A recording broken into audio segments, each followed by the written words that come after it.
Welcome to குட்டி Japan cooking. நல்லெண்ணெய் ஊற்றிக்கோங்க.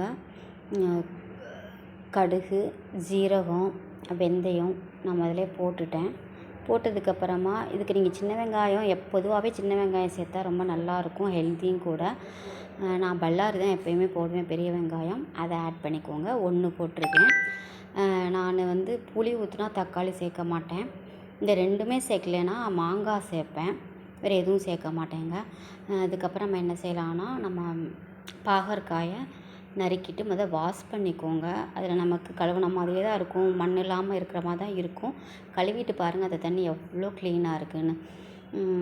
கட் பண்ணி போட்டுக்கோங்க. மஞ்சத்தூள், அதுக்கப்புறம் அதை நல்லா சாட்டே பண்ணிகிட்டே இருங்க. அது வதங்குறதுக்கு உப்பு போட்டுக்கோங்க, மஞ்சள் போட்டுக்கோங்க.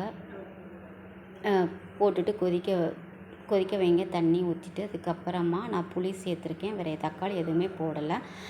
இந்த குழம்புல என்ன விசேஷம்னாங்க, இது எல்லோரும் செய்வாங்களா எனக்கு தெரில நிஜமாவேவும். வெங்காயம் நம்ம கண்டிப்பாக சேர்க்கணும்.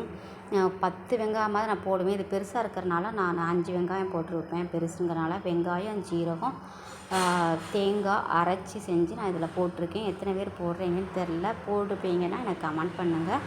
ஹெல்த்திங்க. சின்ன பிள்ளைங்க இருக்கிற இடத்துல, 30+ இருக்கிற இடத்துல கண்டிப்பாக வாரத்துக்கு ஒரு தடவையாவது எடுங்க. சிலர் இந்த பாகற்காயில் உள்ள சீடை எடுப்பீங்க, எடுக்காதீங்க. சீடோடு சாப்பிடுங்க. வீக்லி ஒன்ஸ் தானே சாப்பிட்றோம், ஹெல்த்தியாக சாப்பிடுவோம். தேங்க்யூ.